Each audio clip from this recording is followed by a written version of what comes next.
just ready to help you. You just call them, they are just a call away, and they are just ready to help you. I mean, they can do anything. So I love it here. Yeah, it seems that. So how do you usually deal with the first challenges or problem if you face, then it's like I go directly to what is your strategy, your way?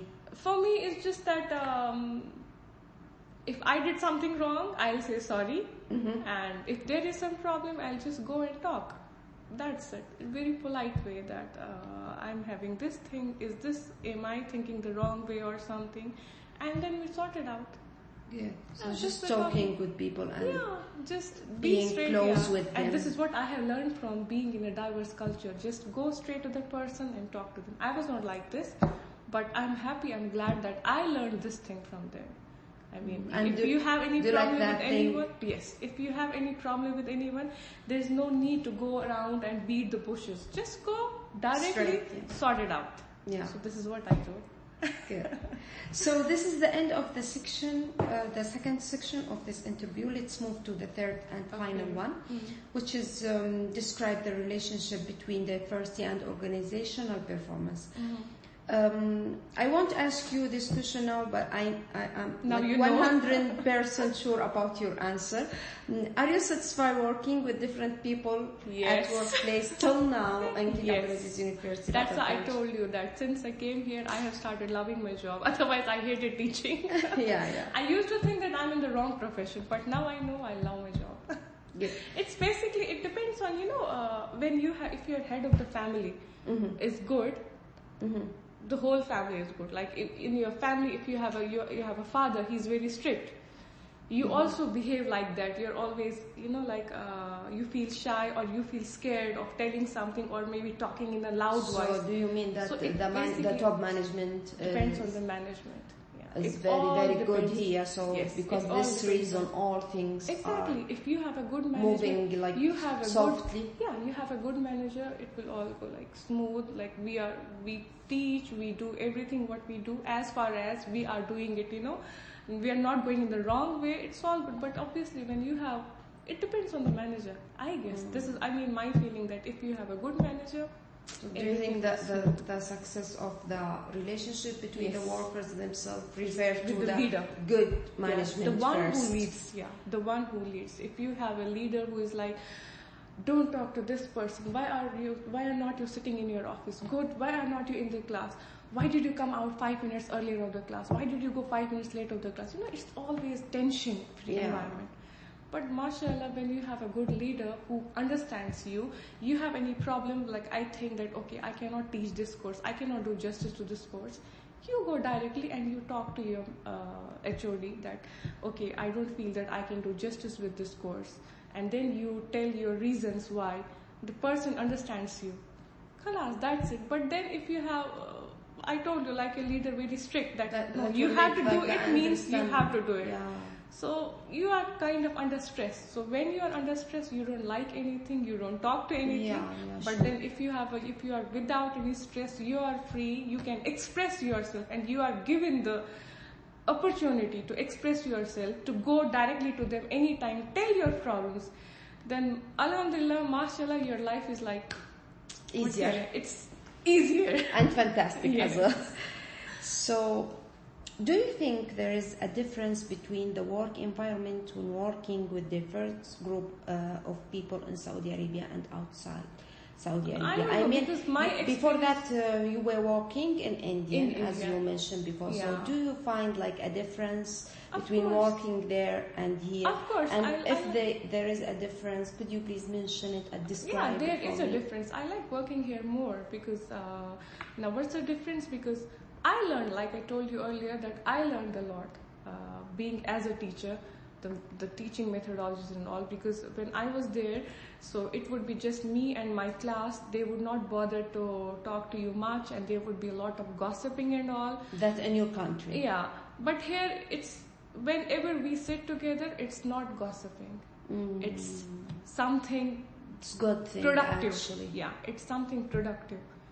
And then helping each other, talking about the courses and all. But maybe it's there in my country, maybe, people talk about productive things also, but it's mostly I don't like it. Yeah, yeah. So how can diversity, do you think, help to enhance and improve organizational performance? How diversity affects organizational performance? Yes, of course, when you have people from different countries together, it means bringing out different minds with different ideas, innovative ideas together, and obviously they come up with something new, and it's always a room from improvement. So they always work towards improving things. So it's kind of when you get different ideas that we think that okay, this can help us to improve, or this can help us to make our department look better, or the courses we can add up or something. So of course there is always, I mean, room from improvement. It can improve the organization. So I feel yes, because if you have people of the same nationalities together, that's also good. But yeah, this is the best one because you can get people of different minds, different cultures, different background, views. Exactly. And then they come up with different things, like from their own countries, whatever is good, they come up with those ideas, and then we try to use them or inculcate in our own organization, which makes it, of course, the better one.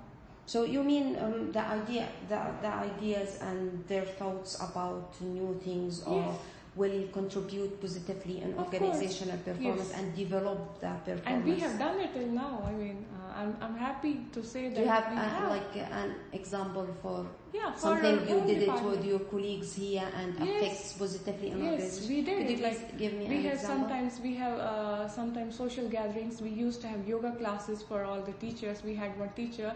Unfortunately, she left, but I'm glad that she got married. So, and then so many teachers, they came up with, why not we bring our own food from our own countries, or we dress up like our own countries and tell students about every culture, and then we would make groups of the students. Each student would represent the group. So it's like every day some teachers will come up with new ideas, or we would have speech competitions, or we would have spelling bee competitions.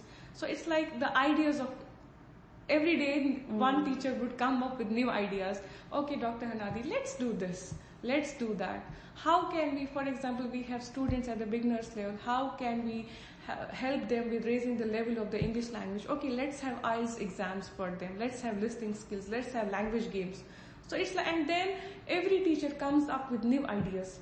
Okay, let's do this, and this is what we do then. And obviously, that's why I'm saying that the level of the students, it has now, I mean, it's now at par. I can say, like, you can go to the class, like, I came from the beginning. When I came for the first time, it was very difficult for me to talk to them in English, because they didn't understand. And then if they would have to tell, even they couldn't tell what is your name, they couldn't tell it. Like, if some student would come, teacher, they wouldn't say that, teacher, I missed my attendance, please mark me present. They wouldn't say that. They would just say, teacher, my name, teacher, my name. So I didn't used to understand. I was like, what are they saying?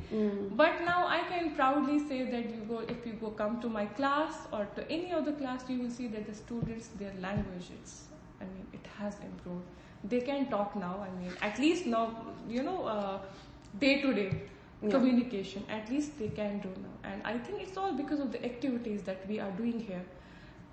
In addition to teaching, we do these language games also, and it's obviously the idea of all the teachers. Good.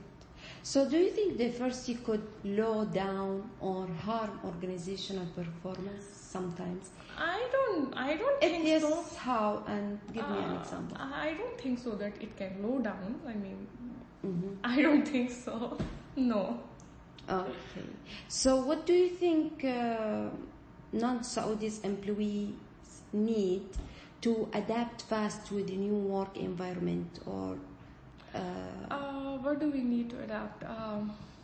So what do you suggest, or what do you think Saudis employees here needs to do or need to learn to adapt fast with other people who came from different nationalities? It's the same. They're what can I say? Like they're the same thing. Their methodologies we can learn from them, or the culture. I don't think that they need to adopt. I mean, everyone is an individual having his own or her own personality. So I won't tell that they need to adapt anything. In fact, we need to adapt from them.